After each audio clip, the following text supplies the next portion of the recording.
Since I was a very young child, I've suffered from depression. And I think it started as early as probably about age 7 or 8, is as far back as I can remember actually having issues with depression. And struggled with it my entire life. So when I was a teenager, I was unfortunately participating in self-harm. And I did try to commit suicide once and was hospitalized at CHEO for it for about 4 or 5 months. So went through some therapy and never medicated for it, but a lot of counseling. It did get a little bit better through supports with friends, family, and the church, but it was always there. It was like this huge weight that was always there. Very black. You know, sometimes people describe it as a big black hole that's really hard to get out of.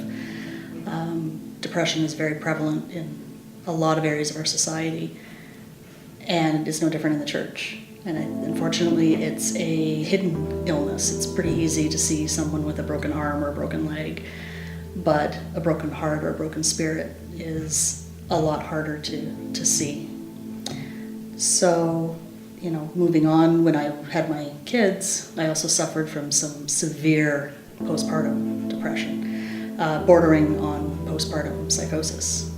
I was seeing things and hearing things, and it was an extraordinarily difficult time. And although I've had supports going through it, it's always been there. It just seemed like it always would be there.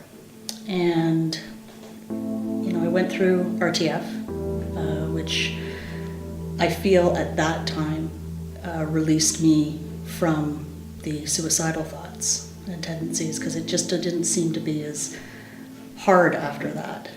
And then, most notably, I was at a Momentum Prayer. The agenda for the evening was supposed to be to pray for specific people. Roy had already picked out some very specific people that they were going to pray for that night, and I was just there to participate, just like anyone else.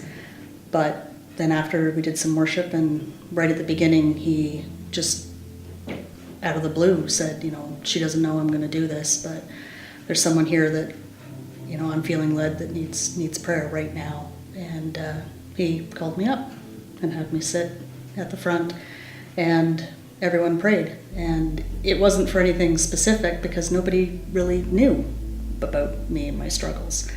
So it was a little bit general and generic, but there was one point where Roy just said, something was just released, something just left you.